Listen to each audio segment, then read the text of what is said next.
Welcome back to the Money Hill. If you've been living under a rock, Toronto Ultra won Major 2, achieving what will be the high point for the rest of their season. Some curious roster changes have occurred, and Stage 4 qualifiers are about to kick off with a bang.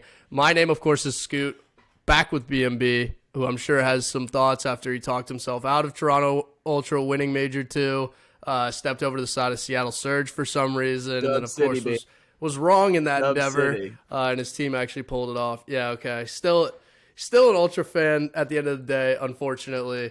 We hate that in this household. Not only did my beloved Ultra win, they got to beat your beloved OpTic Texas in the final. Like, there's just like no sweeter match up for a major final than that very thing. I know that you're going to sit here and tell me that Ultra won't win another match the rest of the season, won't win another major. No, they'll be good. The reality is, this is a Toronto Ultra team that's had significant monkeys on their back when it comes to LAN events. And for them to start exercising some of those demons? What? I'm not helping you here. I refuse to help you. Whatever they're doing to the demons, huge for us, because I'm part of the team, and I look forward to seeing them not just win this major, maybe win next major, and then roll into champs and win the big kahuna. I don't know. All I know is that, LAN tournaments down the stretch are more important than the ones in the middle of the season, as was proven last year by LAG when they had a crazy run and won it all. This wasn't that. For that reason, I am very happy that OpTic Texas lost. That's the most twisted logic ever. I love it. It's so twisted. It's not twisted. I like the development that occurred. I think they played better hardpoint along the way. Team looked a lot more comfortable with themselves. It was just good to see the development. I think you saw it from day one where they went down to the lower bracket, and then after that you get to see OpTic Texas play pretty much every day for their home major, which is, one, good for the fans, but two, good for them as a team. Shotzzy popped off. Ghosty really unlocked that, in my opinion. Took a lot of pressure off of him. Ghosty's whack. No, I mean, he's not going to post the beautiful storylines, but end of the day, I think he does a lot of the dirty work for that team, similar to Hicksy does for Toronto Ultra. There's a lot of people that are digging in on this 1v1 that happened in the finals in S&D, where Ghosty chows a corner with 15 seconds left on bomb. End of the day, you chow that 100% of the time. He's one shot. He just made a good play by laying down. It's stuff like that, and it's the things in the fine margins that really will win you a championship. And props to Toronto Ultra, they played well. But yeah, this is the maximum for their season. This is the high point. They are not going to win another major for the rest of the year. They will not win champs. Unfortunately for you, sorry about that. Let me just tell you this: if Scrappy is playing the way he played in this major going forward, you have a lot of things to be concerned about. This is. Yeah, we've seen him get domed on land too. I mean, look, you're talking to the same guy who bet New York Subliners to win the first matchup. So yes, yeah, I've seen the downsides of the Ultra. They finally proved me wrong and showed me kind of the upside, and I am all on board. I mean, to maybe for their best interest, maybe I should keep betting against them. Against Ultra? Emotional hedging? I mean, yeah. I don't know. It's just if it's gonna result in some major dubs, I'm willing to do it for the boys. If you really think about it, Hicksy has done a lot for that team in terms of just kind of unlocking the rest of the roster. And you got to give props where it's due. The guy plays his life super well. But I think we've talked about the number 1, number 2 teams coming off of this tournament. OpTic, it's an interesting situation because you're stuck there. You're like, wow, they went on a crazy run, but what does this mean in terms of online qualifiers, which have been way overvalued in terms of the point system? Considering writing a Twitter thread on the actual value of 10 CDL points versus $10,000 in a bounty match, because I actually think the $10,000 is worth less than the 10 CDL points. I look forward to that thread. I'm considering doing the math on this. I just need to figure out what the threshold to make champs currently is. The other 2 top 4 teams that we had, Atlanta Faze, obviously everyone's going to be like, oh, Atlanta Faze third. Guys, come on. Be realistic here. This team just came off a major win. They come in third. They're still nasty. Obviously, a lot of this was riding on S&D. They need to clean up hardpoint, but what do you think they're going to do? They're going to go clean up hardpoint. It's not. And by the way, FaZe kind of blew it to Ultra. They did. They threw them. They threw that series. Yeah, FaZe was. I mean, I'm not going to sit here and be ignorant of the fact. FaZe was the better team. and Ultra was able to get the points that they needed, especially on the hard point. But look, the reality is Faze is still cracked, and they're still sitting in first place in the standings. Boston Breach, final top 4 team. Was it a fluke? What are your thoughts? It's an interesting. Beans popped off, dude. I mean, like, guy dropped 17. I think he tied the record in S&D against OpTic day 1. He had a really good tournament. I mean, that's the X factor that you need too. They were winning map 5s. Like, it's a team that Ultra barely scrapped by. A Legion team that was playing well, right? They made it pretty good far. For Breach to come in, beat them 3-0, pretty impressive. But yeah, I mean, to me, this Boston Breach team is always kind of like right there. Like, they're in 6th place in the standings due to the overweightness of the online qualifiers. I think what you're saying though is actually true currently, because like a lot of the struggles on LAN come from like clutching up in S&D, things like that. And I think the methods replacement, and no disrespect to the guy, but I think like methods isn't known historically for having a lot of ice in clutch situations. So then you bring in Beans, who actually can give you that X factor, and it's a little bit of a different game there. So I think that actually helps them out a lot. Now they're just a team that can steamroll over people too, because they have just 4 pure Slayers, or 3 and then Vivid, and like it's insane what their what the ceiling is there. This is a team where they needed some reps. I fully expect this team to be able to perform well, and so like, I don't know. It was, though, at the end of the day, a pretty decisive victory for OpTic. Whether they're top 4, there seems to be a bit of a drop-off, right, between OpTic, Faze, and Ultra, and then the rest of the pack. And so, could they sneak in and win a major? Probably. Do I have them winning champs? No.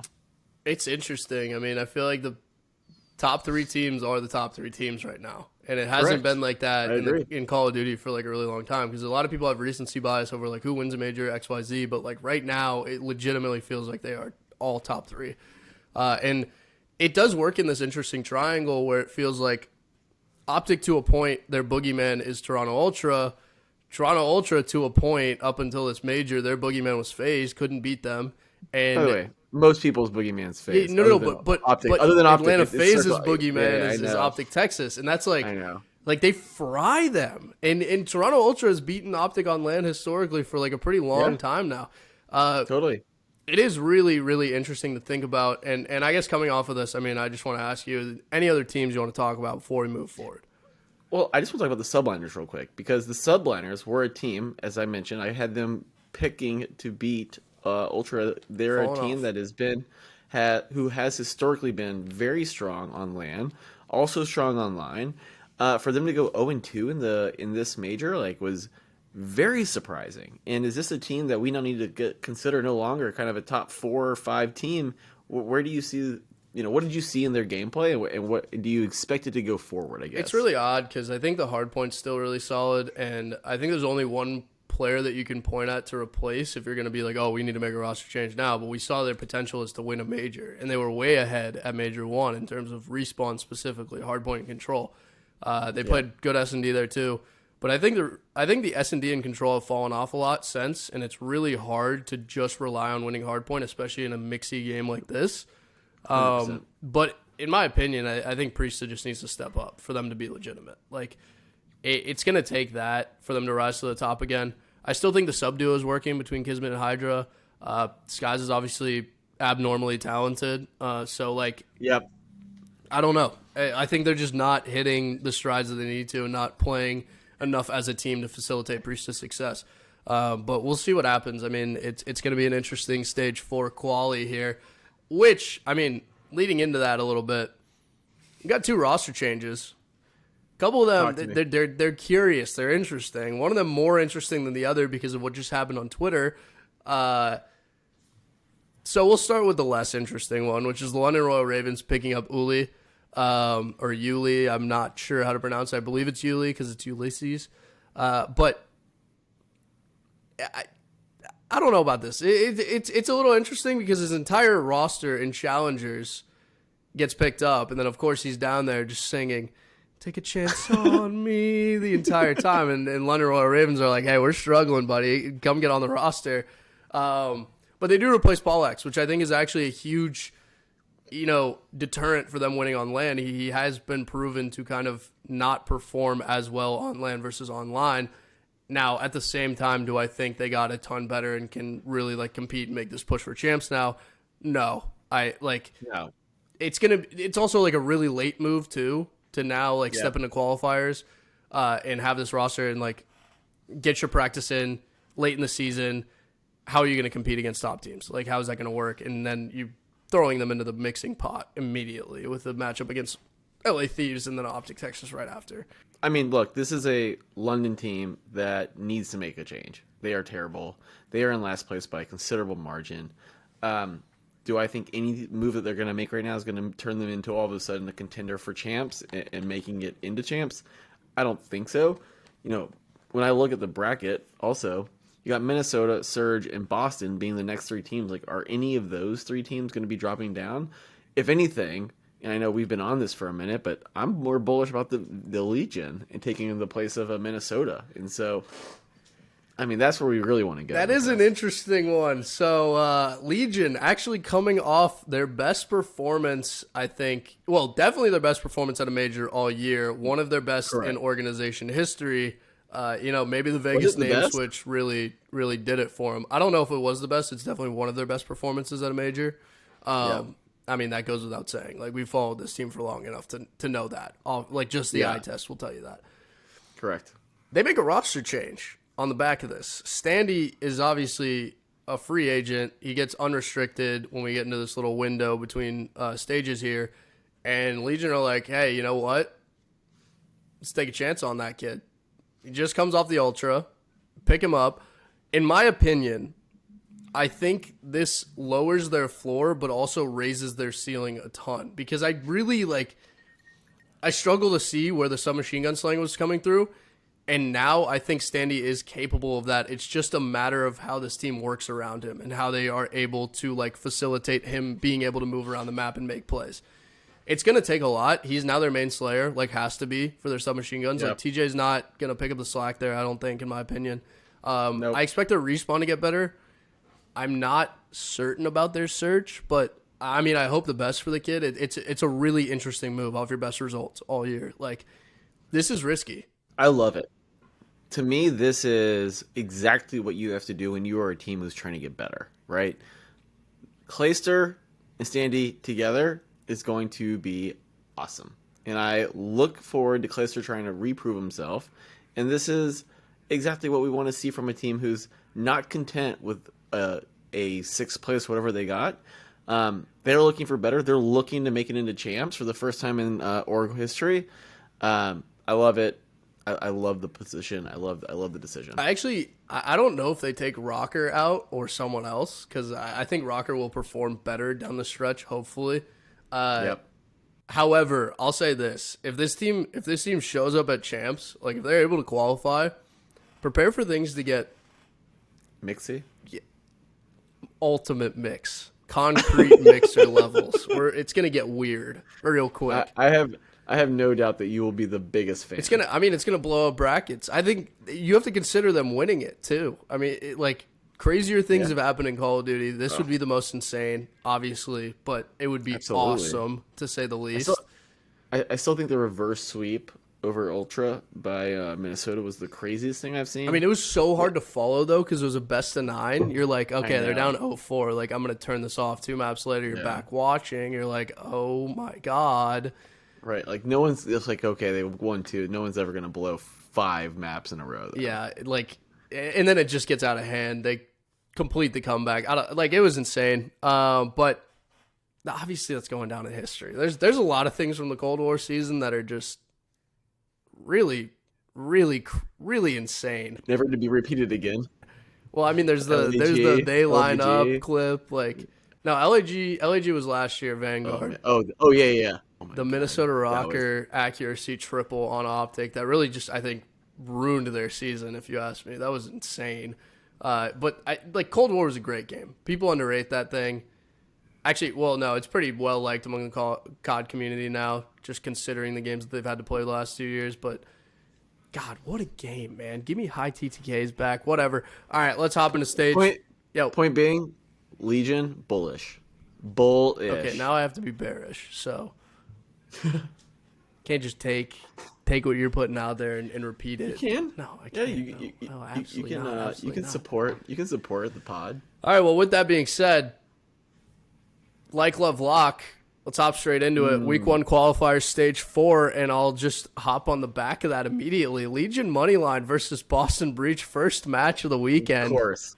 2.6. I like it, baby. How could you not? Yeah, I agree. It's an absolutely delicious first line. We always talk about the honeymoon period. For those odds against this team, love that. Love the plus 1.5 at 1.83. I mean, I'm liking the money line, but I love the spread. Let's not forget, Clayster won on Modern Warfare 2019. So is it time to repeat on Modern Warfare 2? That's the question you should be asking yourself. I also, listen, I'm really anti-Ultra this week. I'm not going to lie to you. I think there's a lot of value against them. It's like the opposite of the honeymoon period, which is I just came off the major. We won. Maybe we're still a little hungover. But it really didn't happen last stage.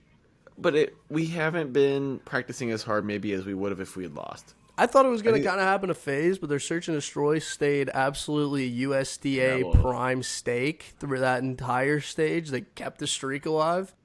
Yeah, well, Faze is a different animal. Yeah, I mean, obviously. They don't get the hangover. So, I don't know. But, listen, in terms of other likes, I'm going to throw it out there as well. LA Thieves minus 1.5 against London Royal Ravens, I think, is actually a pretty good line. Even money there, 1.83. I like that a lot. For my I really like this London Royal Raven money line at 3.00 odds. And the reason is exactly what I just said. It's a honeymoon phase. LA Thieves love to underperform coming out of the gate in a qualifier. They're already usually not as good online as they are on LAN, and this is a London Royal Ravens team who's got the honeymoon phase in their favor, and so I really like this 3.0 odds London Royal Raven money line. Lest we forget, all of that is sound logic. Around this time last year, that LA Thieves got good at the game, very, very good, and I think we're seeing a very similar storyline this year. Are we? Kind of underperformed at Major 3. Goes without saying. However, the other candidate for this is Minnesota ROKKR, to be fair. Goes without saying. LA Thieves, I think, was either top 8 or top 12 at Major 3 last year before they went into Stage 4 and then absolutely shredded everyone alive and then carried that over into Champs, which, I mean, that was disgusting. Yeah, that was a disgusting, month and a half. It was just Kenny absolutely destroying people. And then the rest of the team obviously playing super well. Octane, shout out. I know you love the guy as well. Listen, loves this week. It's all anti-Ultra, considering a little parlay on this. But Boston Breach over Toronto Ultra at 2.62 odds. Great value there, in my opinion. It's two onliners facing each other. Who can slay more?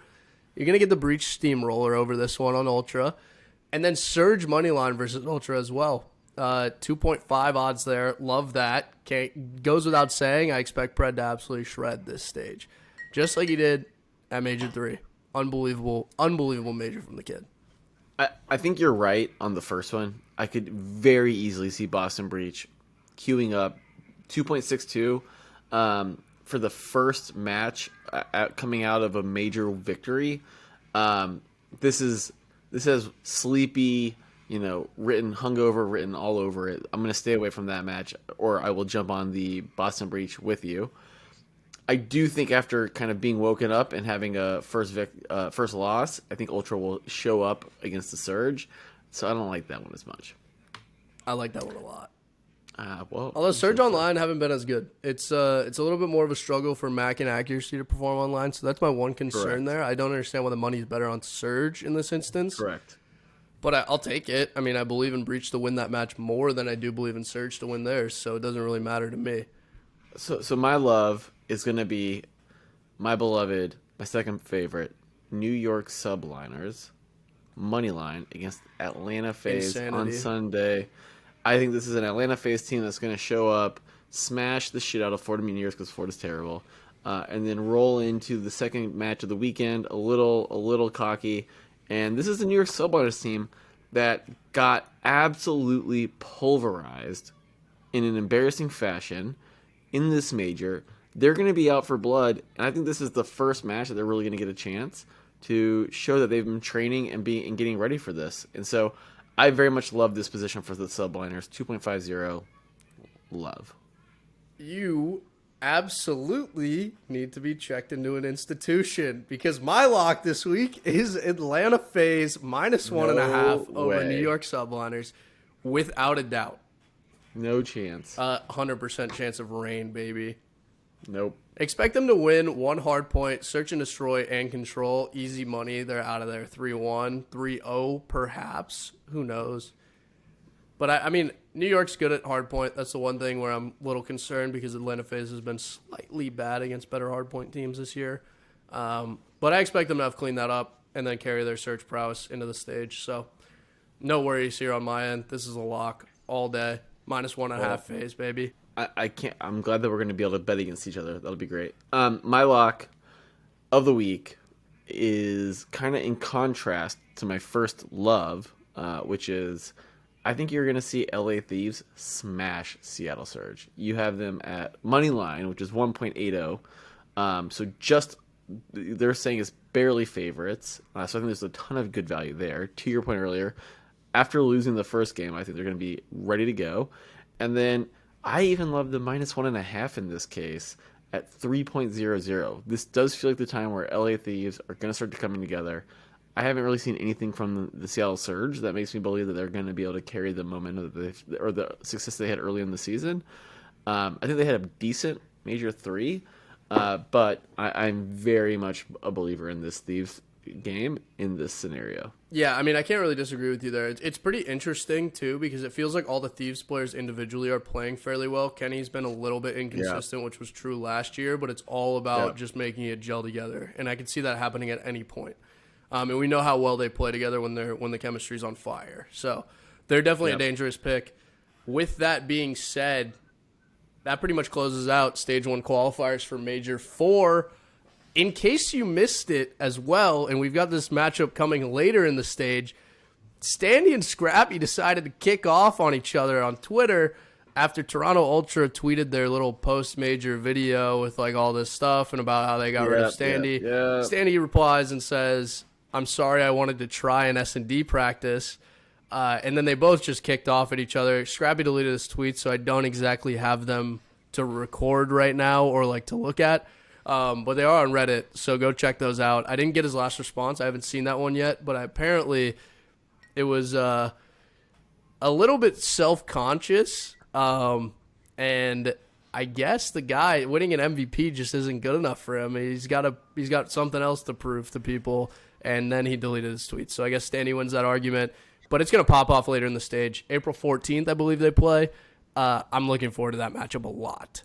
Get your popcorn out, baby.